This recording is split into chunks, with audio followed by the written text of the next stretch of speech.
Good morning. Blessings to all the folks who are joining us via the live stream. We're going to be picking up in Ezekiel chapter 7. I'm not going to have... Whoa. I scrolled through my slides way too fast. I'm not going to have us go back and read chapter 7 because that is a little bit of a lengthy thing. Oh my gosh, we have not read chapter 7. Yeah, we did. Chapter 7 specifically. I did not think we read. Oh, that's right. There was 6 that we didn't read, that we just read. Yes, we have not touched 7 at all. Sorry, I had my head mixed up.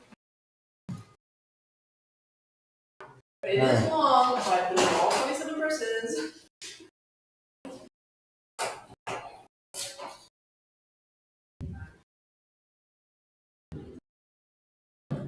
All right.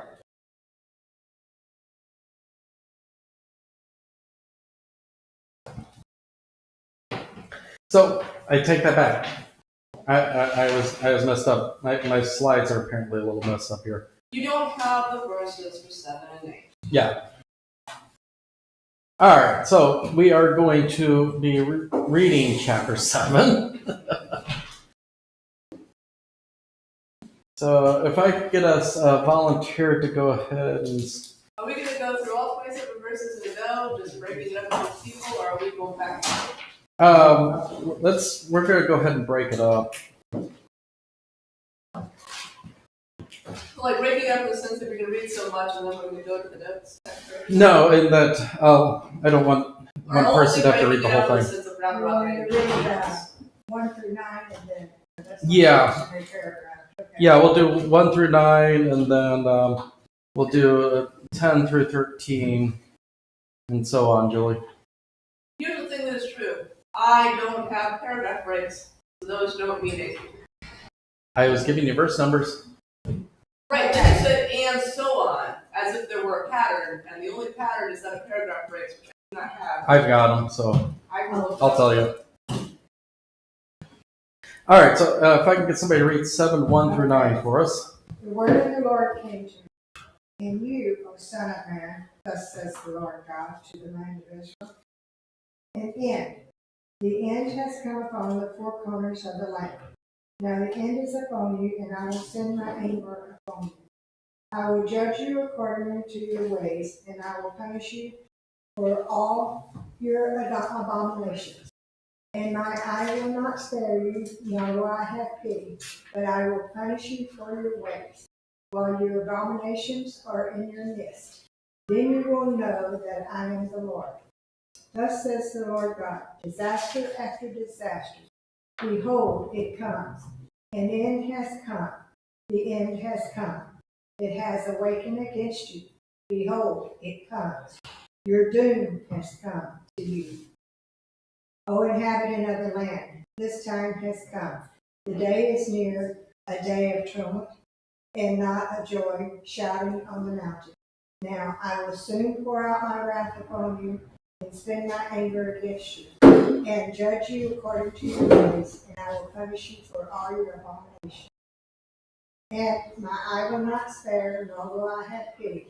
I will punish you according to your ways, for your abominations are in your midst. Then you will know that I am the Lord who strikes.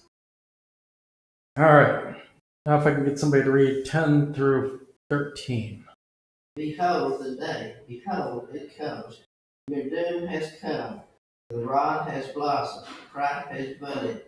Violence has grown up into a rod of wickedness. None of them shall remain, not their abundance, nor their wealth, nor shall there be preeminence among them. Time has come, the day has arrived. Let not the buyer rejoice, nor the seller mourn. For wrath is upon all their multitude.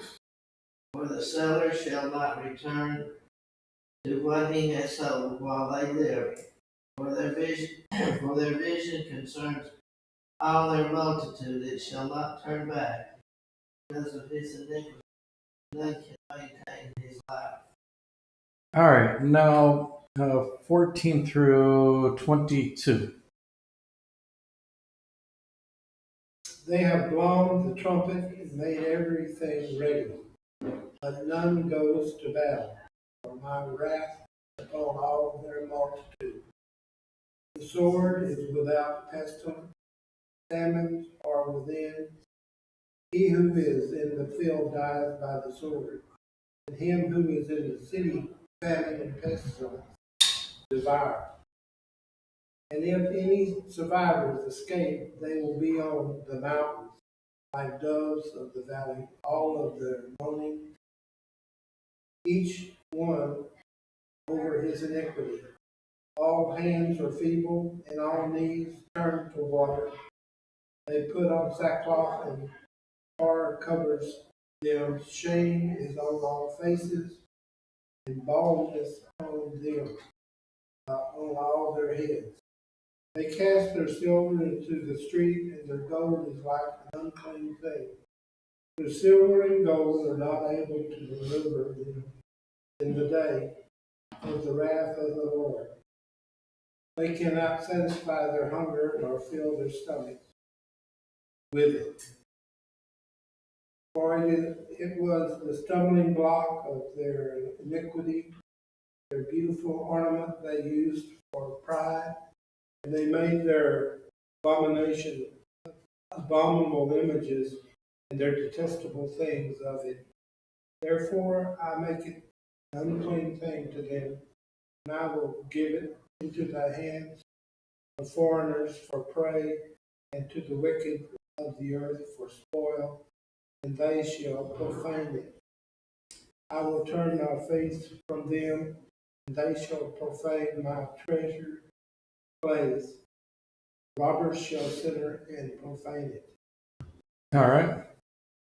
23 to the end? Yep. War to chain, for the land is full of bloody crime, and the city is full of violence. I will bring the worst of the nations to take possession of their houses. I will put an end to the pride of the strong, and their holy places shall be profaned. When anguish comes, they will seek peace, but there shall be none. Disaster comes upon disaster, rumor follows rumor. They seek a vision from the prophet, while the law perishes from the priest and counsel from the elders. The king mourns, the prince is wrapped in despair, and the hands of the people of the land are paralyzed by terror. According to their way I will do to them, and according to their judgments I will judge them. They shall know that I am the Lord. All right. So, chapter 7. That was really cheery, wasn't it? Yeah. So in chapter 7, the Lord speaks through Ezekiel about the end. And it's very similar to a wordplay from Amos where he's talking about the end, but he's lacking the pun there. And it's because this similarity and this difference that's going to give us a clue towards having a broad view of the text. And by a broad view, I mean it doesn't just have the view of the destruction of Jerusalem, or the destruction of Judah, if we want to include the whole territory. It has those immediate meanings in that, yes, Jerusalem is about to fall, Judah is to be destroyed and cast into exile, but it ultimately is going to have a more end of days meaning. And so the doom that he speaks of is the doom of all unbelievers. So we can understand this in a twofold fashion, and this happens a lot with prophecy. So don't be surprised. A lot of prophecy is going to have kind of a little fulfillment so that you know the prophecy is true, but it's going to have a larger fulfillment at another point in time. And so in this case, we have I use the term little fulfillment, which isn't to take away from the fulfillment that happens to Judah as the Lord is bringing his judgment against them. but at the same time, in comparison to what is to come, it is kind of little. As what happens here in Judah is what is going to happen on a grander scale on what we typically refer to as the day of the Lord, the last day, the day of judgment. So just think of the gospel reading that we were just talking about in the opening, where it's Jesus as judge, separating out the goats from the sheep. Well, that's happening in a smaller form in Judah now. And so he's making that, he's pointing out this is the time of judgment. So when he's talking about that day, we can take that day in two ways. The day that Jerusalem and Judah falls, and the last day. When we're looking at and going, okay, looking at this passage, going, okay, what is that day? We can look at it in the two ways that he is referring to that day of judgment against Judah, and he is also referring to the last day. And so when we look at that, we can start to get ideas of what exactly it's going to mean for us on the last day. And the Lord starts going, yeah, all these things that you put a lot of trust in are pointless. We have him pointing out the gold. They're going to have all their gold, and it's not going to do them a lick of good. And he puts it in terms of what's going to happen in Judah, where they're about to experience an invasion and great famine. How good is gold going to do you when there's no food? And so he's like, you can't eat your gold. So you're going to find your gold, that all this gold that you sold your soul for is worthless. You can't take it with you. You can't buy clemency. You can't exactly go out and buy an indulgence. Yeah, I had to get the Reformation reference in there. It's just not going to do you any good. I suppose that, also that, right, you never could get salvation with gold, and you decided that, hey, but at least I can buy everything I want here. Now you can't even do that either. Yeah, exactly. And one of the interesting things I'd like to point out here is the similarity that we have with God's judgments against the gods of Egypt, where he had very appropriate ways of attacking each of the gods during the plagues. He's going after the people's gods by taking away the material, by making worthless the material they made the gods with. He's like, yeah, you guys profaned the stuff that I gave to you for the good of people and made detestable things out of them. So it's going to become detestable to you. It's going to be fodder for the armies that are going to come in and plunder you. It's going to become the bane of your life because you're going to have all this gold, but you can't buy any food with it.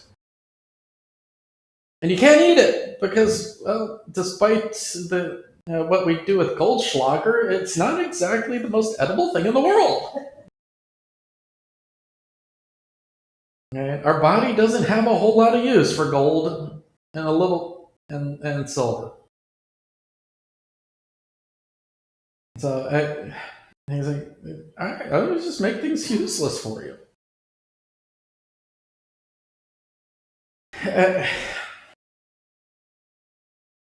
And one of the things, and so he's got all this stuff happening. And I do want to point out here that there's a little corresponding, while there's these little days of judgment that are pointing to the day of judgment, there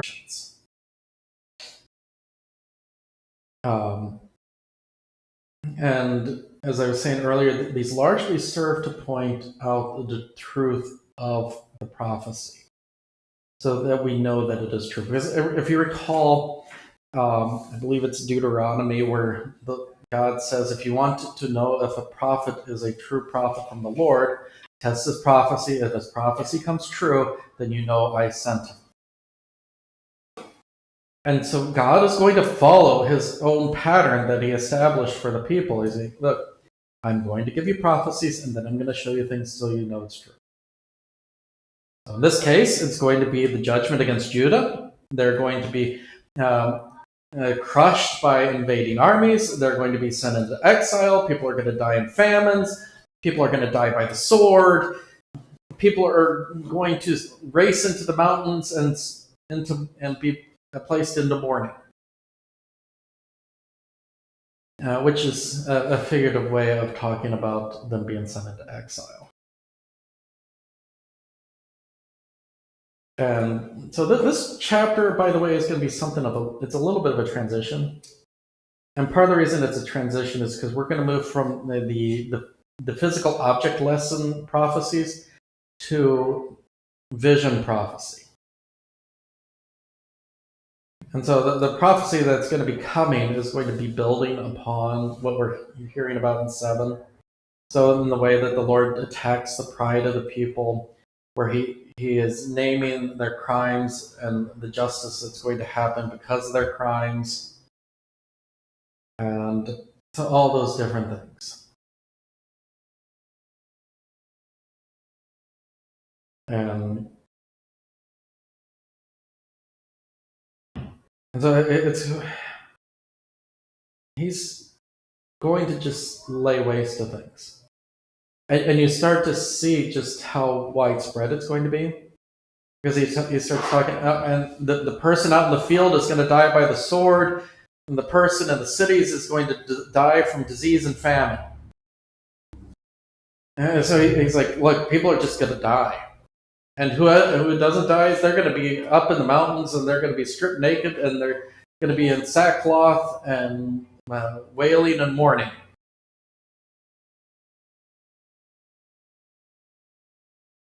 So it just gives you an idea of just how broad that and how heavy the sword's going to fall.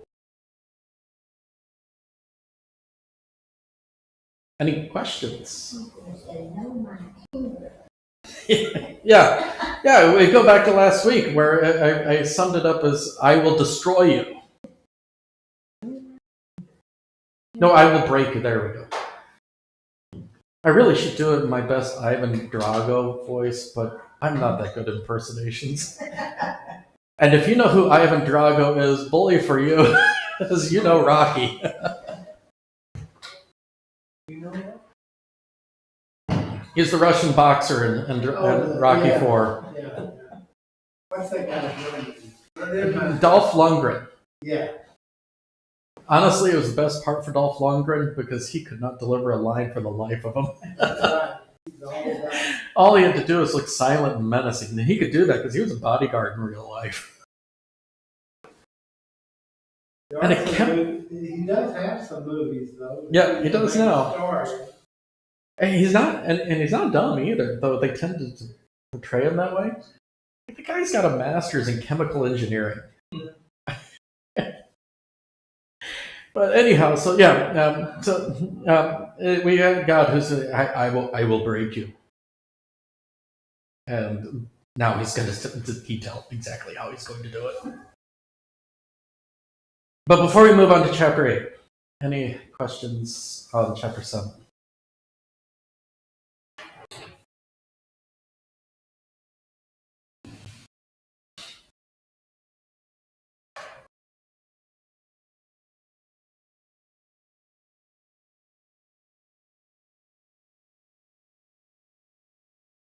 We haven't gotten to the part yet where the gospel is portrayed. No. We're not there yet, are we? No, we got, I think, about 20-some chapters to get through. Yeah.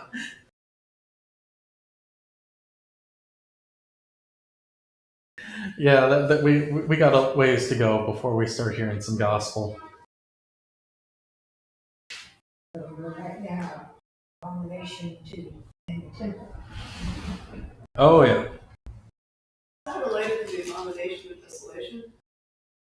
I'm trying to remember. I don't think it does. That was the statue of Zeus or something, wasn't it? The Romans put in the temple. Is that what people say this refers to? I don't think it was the Romans, it was before the Romans. But yeah, whoever was ruling them at the time, gosh, I forget, Ptolemies or the Seleucids, whichever one was winning at the time. But yeah, that actually, I think they put up, what did they put up? But yeah, some foreign. Some definitely not Yahweh. Yeah. Yeah, this isn't quite the same as the Abomination of Desolation. I had to review my notes really quick, make sure I didn't have that in there someplace. Though it is not unrelated. And don't you just love answers like that? It's not really, but it's not unrelated. It's similar in that it does feature the bringing in of idols into the temple. What it is not is the prophecy that Jesus is referring to with the fall of the temple after Jerusalem, after the resurrection. Excuse me. I thought also it didn't that phrase get used in Daniel, very specifically. And then Jesus is referencing back to it. Yeah, and that one did have a very specific reference, and it was to one of the successors to Alexander. Right, yeah, whose name escapes the one me. that, I forget what he called, but, he added, revelation of God or something. Yeah, and I cannot remember the guy's name for the life of me. I'll probably remember it tonight. But yeah, that It's like Antiochus or something. that You're you're close. And, right, I don't think it's exactly it, but that's going in to any drive case, me nuts. This is one of those ones I know the name. hey, so glad to help. Yeah. But anyhow, before we get into chapter 8, I want to introduce a concept to everybody here. I may have introduced it before, so if I'm repeating things, feel free to let your mind drift for a little bit.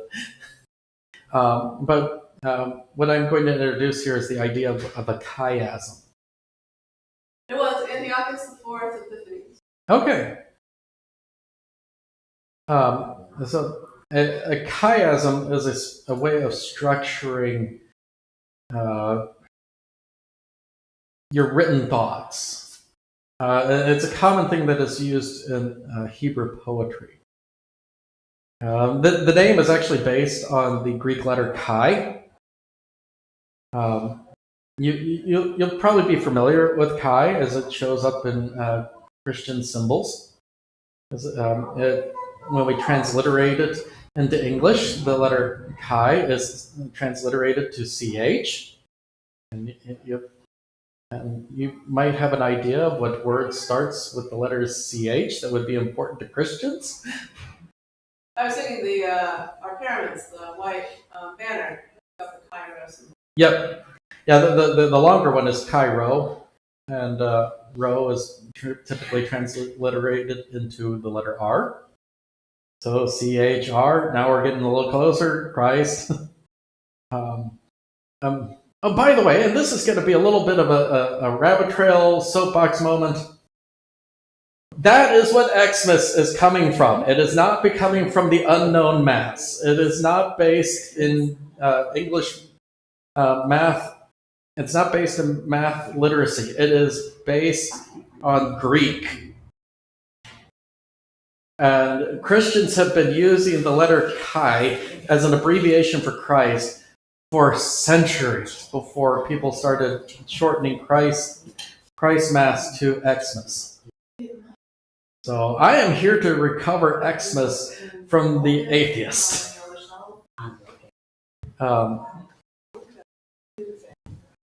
Yeah. Where did you do with the Everclear? I remember you moved it, and nobody knows where you moved it to. Oh, the jar, it should be in the pulpit. Yeah, but The little bowl. Right. Oh, now I looked at the lectern. I didn't look It should be in the pulpit. in the pulpit. Okay. I'm pretty sure that's where I put it. That's where I thought you put it. Okay, I looked in the lectern. Okay, not looking. Don't be confusing everyone, please. I'm good at it. What can I say? But anyhow, so back to the letter chi. The chi, of course, looks like the English letter X. And this is where it's going to get its name from. Because the idea is that a chiasm, it has bookends. So you can picture a bookshelf in your mind.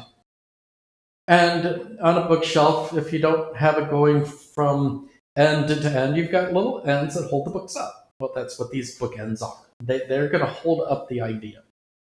And the main idea is actually going to be found in the center of a chiastic structure. So your bookends are going to be very broad in meaning, but they're going to be related to what's going to come in the middle. It's different from how we as Western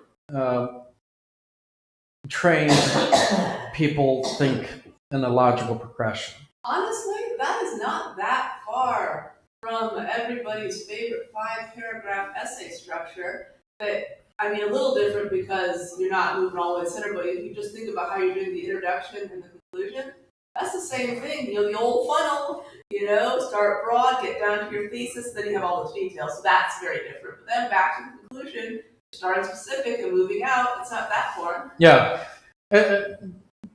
true. And it's built around parallels. Probably one of the most famous chiasms that you're exposed to year in, year out within the church is the Beatitudes. But the central thought with being blessed are those who hunger and thirst for righteousness, for that they shall be satisfied. And it moves out from there.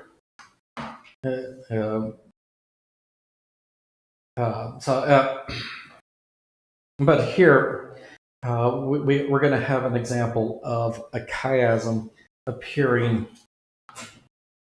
in Ezekiel. So we're going to read through chapter 8 now. And we're going to break it apart just like we did. And I'll start us off here with 1 through 4. In the 6th year, in the 6th month, on the 5th day of the month, as I sat in my house, with the elders of Judah sitting before me, the hand of the Lord God fell upon me there. Then I looked, and behold, a form that had the appearance of a man. Below what appeared to be his waist was fire, and above his waist was something like the appearance of brightness, like gleaming metal. He put out the form of a hand and took me by a lock of my head. And the Spirit lifted me up between earth and heaven and brought me in the visions of God to Jerusalem, to the entrance of the gateway of the inner court that faces north, where was the seat of the image of jealousy, which provokes to jealousy. And behold, the glory of God of Israel was there, like the vision that I saw in the valley. So if somebody could take 5 and 6. Then he said to me, Son of man, lift up your eyes now toward the north. So I lifted up my eyes toward the north, and behold, north of the altar gate entrance was this image of jealousy. And he said to me, Son of man, do you see what they are doing, the great abominations that the house of Israel are committing here? Drive me far from my sanctuary, but you will see still greater abominations. All right, and now 7 through 13. And he brought me to the entrance of the court. When I looked, behold, there was a hole in the wall. Then he said to me, Son of man, dig in the wall. So I dug in the wall, and behold, there was an entrance. And he said to me, Go in and see the vile abomination that they are committing here. So I went in and saw, and there, engraved on the wall, all around, was there every form of creeping thing and loathsome beast, and all the idols of the house of Israel.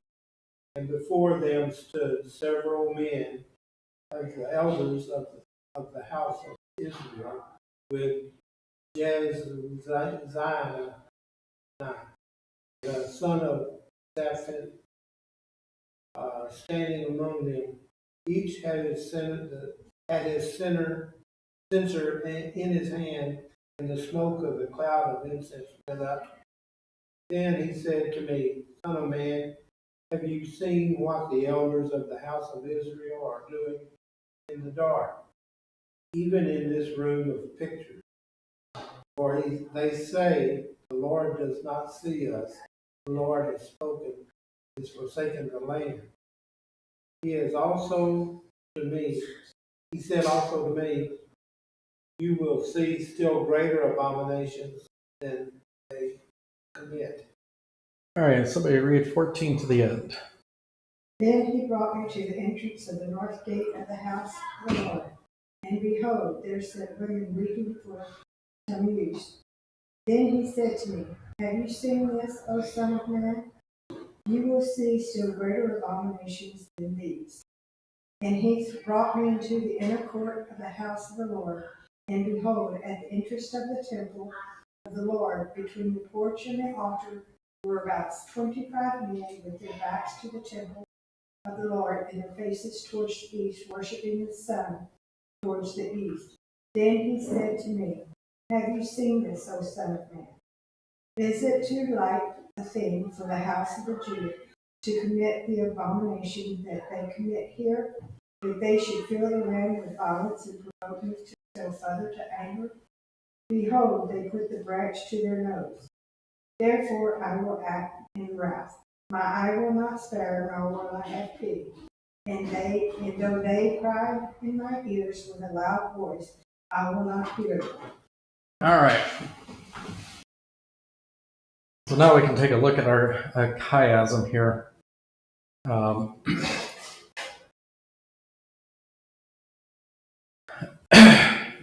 So the way it's going to break down here is,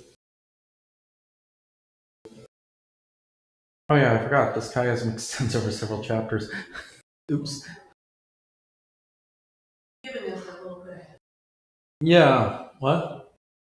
He was repeating.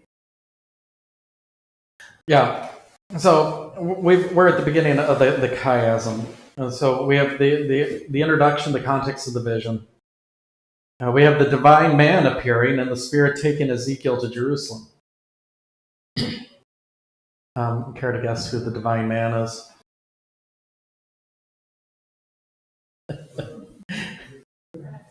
Yep. Then we're going to have this appearance of the divine glory. What we haven't seen yet is the sparing of those with the mark, then the judgment of God by the removal of His presence, and then God declaring that He will be a sanctuary to the people, and the return to the appearance of divine glory, and Ezekiel being taken back to Jerusalem, and then Ezekiel sending forth that vision that he's been given. So what's the main thought? Our main thought is going to be a pair of thoughts. Suppose it's F and F1 there. Yep, F and F1. Unfortunately, they're different pages. So F was judgment. It's really short, so I'll just on this one and then right. So. And then God's judgment by removing His presence. Unfortunately, there's no way to get it on one slide without shrinking it. I didn't think it'd be able to be seen. I guess tell me what you're saying so I'll flip back. Okay. There's two central points that are going to be closely related. So the very central point is God's judgment. So with the judgment of and the judgment by removal of his presence. And our second central point is the sparing of those with the mark, and God being the sanctuary to his people. So, good law gospel central thoughts there. Go back to the screen, Julie. So it's kind of building there the appearance of the divine glory, which is Jesus, Mm-hmm. right? Yep. Then the sparing of those with the mark, judgment. Mm-hmm. That's the main point. Next slide. Judgment by God, removing his presence. Then backwards. Yep. The sanctuary, appearance of his glory. Yep. Ezekiel taking it back. Okay. That makes Yep. sense. He's right, the D1 there, appearance of divine glory, goes back to the 8:4, divine glory. And Ezekiel taken back to Jerusalem is, getting taken to Jerusalem in his legs. Then the vision he shares with everybody. Yeah. Yep. Are these elders sitting before him? They're not the same elders we see in heaven. No, that is not the same elders that we see in Revelation. These are the elders in exile. So these are so here we're drawing and hearkening back to the older fathers who would sit out at the gates of the city, and they would act in judgment, and also the leading of the people in the area, and making sure the families got along with each other. Those are the elders that he's talking about there. I was thinking, because in the one paragraph, 7 to 12, right, he wasn't super impressed with the elders of the house of Israel.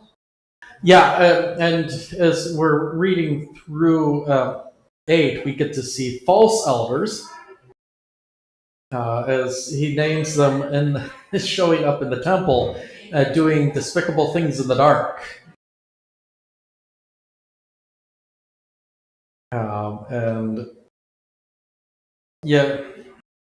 And he gets to see the four things, or the 4 idols, the 4 things. 4 abominations. Well, we got 4 abominations, but they also the 4 image of jealousy. There we go. So things that are provoking God's wrath. the image of jealousy being false gods. Yeah. He's jealous about because they are worshiping them instead of him. Yeah. So it's not the elders' jealousy, it's God's jealousy. Yeah, this is God's jealousy. So these are the things that are invoking his wrath. Which is still present even to this day. Mm-hmm. When we experience the wrath of God, it's when we are not worshiping him, we're worshiping whatever else in our lives becomes more important than him. Yeah, and this is one of those reasons why I say we have the narrow view, which is the very immediate things that are going to happen, but then we also have the broader view, the things that are going on within our own lives and context as God's people. And so we can look at this and we go, I get that. And the ultimate judgment being not so much that God causes us pain or suffering or anything like that, but that he removes himself from our lives. Mm-hmm. That's the worst judgment of all. Yeah. And that's what he's telling Israel here. I'm going to remove myself from you. You're not going to have my protection anymore. I'm going to let what happens happen. Yep. Yep. And so we get to see those 4 abominations, or images of jealousy. Ultimate judgment will be those people that get removed from God's presence forever in hell. Mm-hmm. Yep. Pretty picture, is it? Yeah. Let's go into Advent now. Yeah. Oh, you want more judgment? Yeah, I know. Leading up to the one good thing, Christmas. Yeah. So, and as I note, next, go 2 slides forward, Julie. Bookend or our bookend. There we go. So, if people are thinking, hey, that description of Jesus sounded familiar from Revelation, there's a reason. It is similar. and it also has a bit of similarity to Daniel's vision of the Son of Man. And it's not going to be the only one. Well, you see that censer there too that they were using inappropriately. Well, Mhm. later on, we're going to see those censers bring horrible things Yeah, in Revelation. yeah, You know, they're supposed to be used for good to show their prayers going up to God, but these guys were using them in a not that way, I'm assuming. yeah. Yep. And I think we got time enough to get through the 4 abominations. All right, so our first one is a statue. And this is an idol that was erected in the temple. This probably corresponds with the one that Manasseh had erected during his time.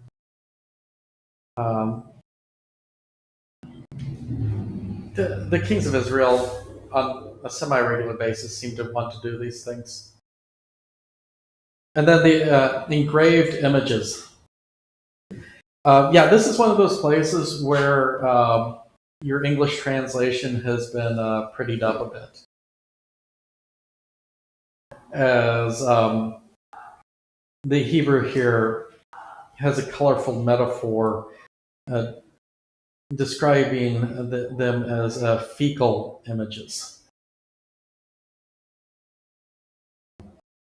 Almost drawing to mind of what our almost toddler babies might do when they were out napping and got bored and started drawing on the wall. Yeah.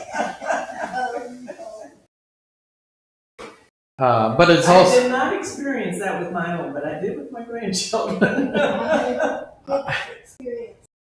I can say that we were blessed in not having to deal with it. So.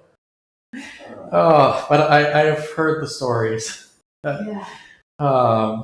Well, but it's also God expressing his opinion of said idols. And he's letting us know that this isn't just what they're doing in the temple. This is what they're doing across the land. And if you recall from earlier conversations, one particular idol tended to get the descriptive, the colorful descriptive. I think I have a typo. It should be. I'm pretty sure that's an unfavorably, but. Was that- why is he favored? But that makes a big difference, right? Are mostly they good, but this one is bad, or no? Like father, like son. Yeah, I'll have to go back and look that one up. Jaazaniah, he appears to be an idolatrous son who is chasing after Babylon. So he'd be introducing more idols. If you skip over to the next one, Julie. And then we have the morning of Tammuz, who is a Mesopotamian deity. She's associated with the end of spring and the ending of rain, because it would correspond with her death. And women did have a role in her temple. And so that's why he mentioned specifically the women mourning Tammuz. And it does seem that they were trying to equate Tammuz with Yahweh. And here we go again. I mean, this is one of those things that keeps cropping up. And here we go again. I mean, this is one of those things that keeps cropping up. Now we have people in our own day and age who are equating the goddess Sophia with Yahweh. And so that they're involving themselves in goddess worship and claiming that they're worshiping Jesus.